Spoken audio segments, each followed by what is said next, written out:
بسم اللہ الرحمن الرحیم۔ عن ابی سعید الخدری قال رسول اللہ صلی اللہ علیہ وسلم من آل ابنتین او ثلاث بنات او اختین او ثلاث اخوات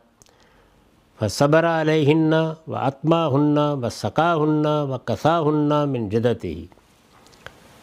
وعدبہن ورحمہن واحسن الیہن ویتق اللہ فیہن حتی یمتن او یموت عنہن فلہ الجنہ۔ ابو سعید خدری رضی اللہ عنہ سے مروی ہے، انہوں نے بیان کیا کہ رسول اللہ صلی اللہ علیہ وسلم نے فرمایا، جس نے 2 یا 3 بیٹیوں یا 2 یا 3 بہنوں کی پرورش کی اور یہ ذمہ داری صبر و استقامت کے ساتھ نبھائی، فصبر علیہن، اس پر جزا فضا نہیں کی کہ لڑکیاں پیدا ہو گئی، اب کیا بنے گا، وَأَطْعَمَهُنَّ وَسَقَاهُنَّ وَكَسَاهُنَّ مِنْ جَدَتِهِ، اور جو ثروت خدا نے بخشی تھی اس سے فائدہ اٹھا کر انہیں کھلایا پلایا پہنایا، انہیں تہذیب سکھائی، وَعَدَّبَهُنَّ وَرَحِمَهُنَّ وَأَحْسَنَ عَلَيْهِنَّ وَيَتَّقِ اللَّهَ فِيهِنَّ، انہیں تہذیب سکھائی، ان کی شادیاں کیں، ان کے ساتھ حسن سلوک سے پیش آیا اور ان کے معاملے میں اللہ سے ڈرتا رہا، یہاں تک کہ وہ انتقال کر گئیں یا ان کو چھوڑ کر یہ دنیا سے رخصت ہو گیا، اس شخص کے لیے جنت ہے۔ یعنی مطلب کیا ہے کہ یہ سب اس نے کیا کس طرح؟ خدا پر سچے ایمان اور اس کے حضور میں جواب دہی کے احساس کے ساتھ۔ یعنی جب اس جذبے کے ساتھ اس نے اپنی پوری زندگی میں یہ خدمت کی تو رسالت آپ صلی اللہ علیہ وسلم نے بشارت دی ہے کہ فلہ الجنہ، اس کے لیے جنت کی خوشخبری ہے۔ ہم اپنی انفرادی زندگی میں بھی، اپنے اجتماعی معاملات میں بھی اللہ کے اس قانون کے تحت ایک آزمائش اور امتحان سے گزرتے ہیں جس پر اس عالم کا نظم قائم کیا گیا ہے۔ یعنی قرآن مجید میں پیغمبروں نے ایک ہی بات بہت وضاحت کے ساتھ بیان کی ہے کہ دنیا کی حقیقت سمجھ لو، اگر اس بنیادی بات کو سمجھنے میں غلطی ہو گئی تو آگے ساری عمارت ہی ٹیڑھی ہو جائے گی۔ اور وہ بنیادی بات کیا ہے؟ وہ بنیادی بات یہ ہے کہ یہ دنیا ایک عارضی دنیا ہے، یہ عدل کے اصول پر نہیں بنی، اس میں جزا و سزا کا قانون کار فرما نہیں ہے، اصلاً یہ دنیا امتحان اور آزمائش کے لیے بنی ہے۔ اب اس میں اللہ تعالیٰ نعمتیں دیتا ہے اور اللہ تعالیٰ چھین بھی لیتا ہے۔ عربوں کے معاشرے میں اگر مثال کے طور پر آپ کے ہاں نرینہ اولاد ہو گئی ہے تو کچھ پرورش کچھ تربیت کے بعد وہ دست و بازو بن جائیں گے، کوئی ان کی ذمہ داری آپ پر نہیں رہے گی۔ بچیوں کا معاملہ یہ نہیں تھا۔ اسی طرح کی صورتحال اس وقت پیش آ جاتی تھی جب والدین دنیا سے رخصت ہو گئے اور بہنیں رہ گئیں تو دونوں کو لے لیا اور یہ کہا کہ جس وقت ان لوگوں کی پرورش کی جائے گی، ان کی تربیت کی جائے گی، ان پر وقت صرف کیا جائے گا، ان پر سرمایہ لگایا جائے گا کہ جو اپنے معاملات کو خود انجام دینے کی صلاحیت نہیں رکھتے۔ اس کا تعلق حالات سے ہے۔ یعنی اب بدلے ہوئے حالات میں عورتیں، بچیاں، ہماری بہنیں وہ بہت سے کام کرنے لگ گئی ہیں، انہوں نے تعلیم پالی ہے، وہ اسی طرح سے ملازمت بھی کرتی ہیں، اپنے پاؤں پر بھی کھڑی ہو جاتی ہیں، لیکن ابھی بھی کتنی تعداد ہے؟ بہت بڑی تعداد میں ذمہ داری یا والدین پر ہوتی ہے یا بہن بھائیوں پر ہوتی ہے۔ تو یہ ذمہ داری جب اللہ تعالیٰ نے ڈال دی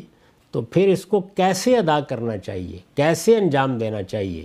اس کو بیان کیا ہے۔ اور اس میں دیکھیے کیا کیا پہلو بیان کیے ہیں۔ ذمہ داری ہے،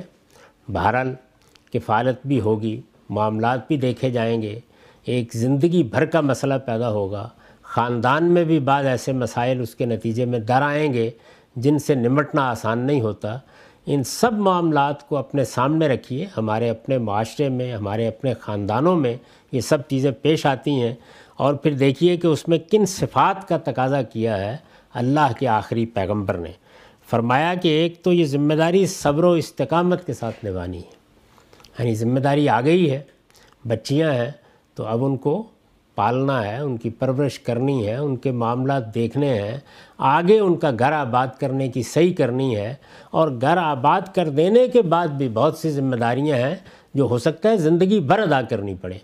تو ان سب ذمہ داریوں کو ادا کرتے وقت پہلی چیز جو ہونی چاہیے وہ یہ ہے کہ لمبا عرصہ ہے، بڑی مدت ہے، تو فصبر علیہ، یعنی اس کے اوپر صبر و استقامت کا رویہ ہو، صبر و استقامت کے ساتھ یہ ذمہ داری نبھائی جائے۔ یہ نہیں ہے کہ آپ نبھا تو رہے ہیں لیکن احسان جتا رہے ہیں، آپ ان کی عزت نفس کو مجروح کر رہے ہیں، آپ کی طرف سے ہر دوسرے تیسرے دن جزا فضا ہوتی ہے، آپ اللہ تعالیٰ سے گلہ کرتے ہیں، آپ سر پیٹتے ہیں اور کہتے ہیں کہ یہ مجھ پر کیا مصیبت آ پڑی ہے۔ نہیں، وقار کے ساتھ ان کی عزت نفس کا لحاظ کرتے ہوئے، ان کو حقیقی احترام دیتے ہوئے یہ ذمہ داری ادا کی جائے تو یہ کیا ہوگا؟ فصبر علیہن، یہ گویا اس ایک جملے کے مضمرات ہوں گے۔ تو پہلی بات جو فرمائی وہ یہ فرمائی۔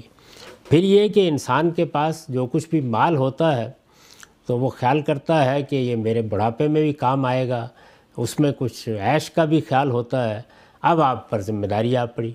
ذمہ داری آ پڑی تو اپنے کمائے ہوئے مال سے، خود محنت کر کے کمائے ہوئے مال سے دوسروں پر خرچ کرنا ہوگا۔ یہ آسان کام نہیں ہوتا۔ تو اس میں ظاہر ہے کہ جو اس وقت کی صورتحال ہے کہ ان کو آپ نے کھانا کھلایا اور ان کے لیے لباس کا اہتمام کیا، انہیں پہنایا، یہ سب کیا، اور صرف اتنا ہی نہیں بلکہ جو علم کی، دین کی، خاندان کی میراث ہے اس کو منتقل کیا۔ ہر معاشرے کی یہ پہلی اور بڑی ذمہ داری ہوتی ہے کہ جو بچے اس کی آغوش میں ڈالے جائیں ان کو وہ پہلے جو کچھ اس کے پاس ہے وہ دیانتداری کے ساتھ منتقل کرے۔ یعنی ایسا نہیں ہو سکتا کہ بچوں کے سامنے آپ حقائق کی پہلی مرتبہ دریافت کا طریقہ اختیار کریں، بلکہ سوسائٹی کی روایات، سوسائٹی کا رواج، سوسائٹی کا عرف پہلے وہ منتقل ہوتا ہے۔ اسی طرح ماضی کا علم منتقل ہوتا ہے، تو اس کو بھی ایک لفظ میں ادا کر دیا ہے وَأَدَّبَهُنَّ، کہ آپ نے انہیں تہذیب سکھائی۔ پھر یہ کہ ان کے معاملات کو دیکھا، سراپا شفقت رہے، شادیاں کیں، ان کے ساتھ اچھا حسن سلوک کا رویہ اختیار کیا، اللہ سے ڈرتے رہے، ہمیشہ یہ خیال رہا کہ پروردگار ہم سے کوئی غلطی نہ ہو جائے، کوتاہی نہ ہو جائے، ایسا نہ ہو جائے کہ ہم کسی ایسے اقدام کے مجرم قرار پا جائیں کہ جو ان کے لیے نقصان دہ ہو یا ہماری نیت اور ہمارے اخلاص پر جس سے حرف آئے۔ تو اگر اس طرح اللہ سے ڈرتے ہوئے، جب اللہ سے ڈرتے ہوئے کوئی کام کیا جائے گا تو اس میں خدا کا سچا ایمان ہوگا، اس کے حضور میں جواب دہی کا احساس ہوگا، اور بندہ یہ خیال کر کے خلوت میں، جلوت میں جو کچھ کرے گا اپنے آپ کو اللہ کے سامنے جواب دہ سمجھ کے کرے گا۔ تو بچیوں کے معاملے میں، بہنوں کے معاملے میں اگر یہ رویہ رکھا اور اس کے بعد اللہ کی طرف سے وہ وقت آ گیا کہ یا وہ دنیا سے رخصت ہو گئیں،